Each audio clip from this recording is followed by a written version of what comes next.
Spanish colonialism brought about a new age for the Filipino woman who once had active production and reproduction roles within the Philippine community. As the Spaniards ushered in the patriarchal notion of authority, the women were limited to religious and household duties within the male-dominated household. However, a shift in the notion of the Filipino was felt in the 19th century as the Philippines became more liberal and more interventionist, allowing for the Filipines' education to be prioritized.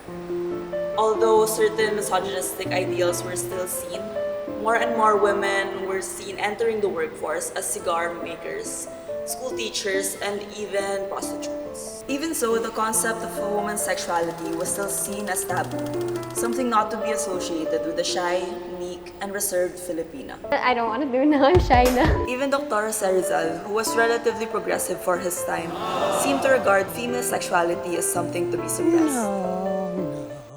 We see this in some of Rizal's correspondence with his sisters, mainly Santorina, Maria, and Soledad. To quote from Love, Passion, and Patriotism by A.G. Reyes, Rizal neither discussed the merits or advances being made in the science of reproductive biology, nor more crucially did he provide his sisters with the much-needed medical advice they sought after. Rizal preferred to focus his concerns on women's morality and the moral dangers that a woman's vehement sexual passions presented. Although Rizal had access to modern medical knowledge that his sisters were seeking, Rizal seemed to dodge Santorina and Maria's questions about childbirth, choosing instead to focus on matters like how his sister can improve upon their house in Calamba, or how they can further nurture his nieces and nephews.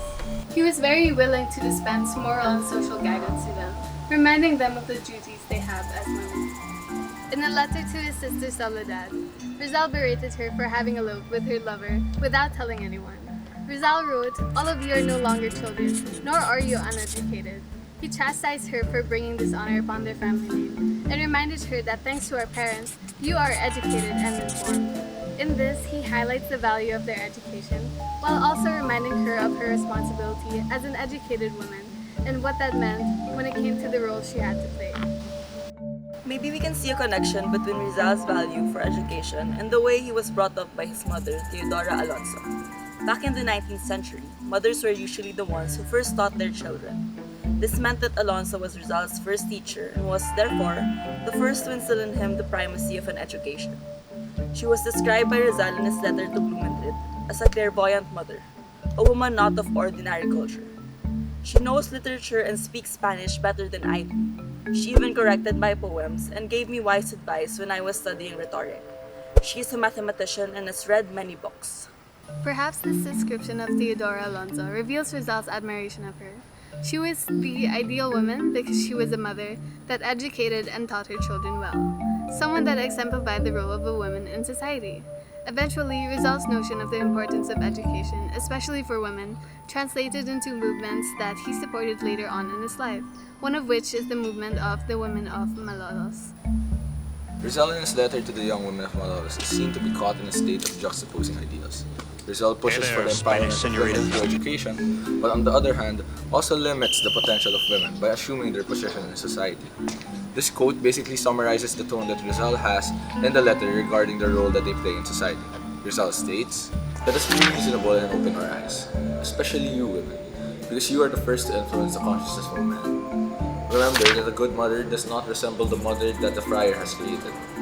She must bring up her child to be the image of the true God, not of a blackmailing, a grasping God, but of a God who is the Father of us all, who's just, who does not suck the life blood of the poor like a vampire, nor scoffs at the agony of the sorely beset, nor makes a crooked path of the path of justice." The reason that Rizal has as to why he would want to uplift women from a contemporary perspective could be seen as inherently sexist, since Rizal insists that if the women are more educated and become better stereotypical versions of themselves, they will in turn affect the quality of men that are being raised.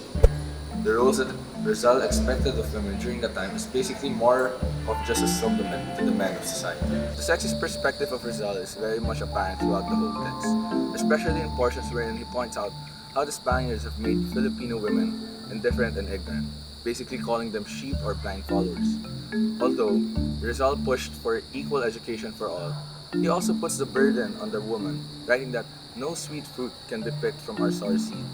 Therefore, the view that Rizal had in the text can be seen as offensive in the sense that he did not expect much from the Filipinas, despite improving themselves for the sake of their children and husbands. From all that was said, Rizal seems to empower the Filipina by emphasizing the importance of her education. Because by doing so, he also empowers the Filipino child and husband, who are the ones that fight for the country. Rizal's views on women's sexuality that can be seen in his correspondence with his sisters seem to put women in a box, cultivating their intellect firmly within the frame of submissive sexuality and soft, yielding femininity. His views on education that may be in part influenced by his mother also seem to shape his argument in his letter to the women of Malolos, that women should be educated in order to educate those around her, especially the men.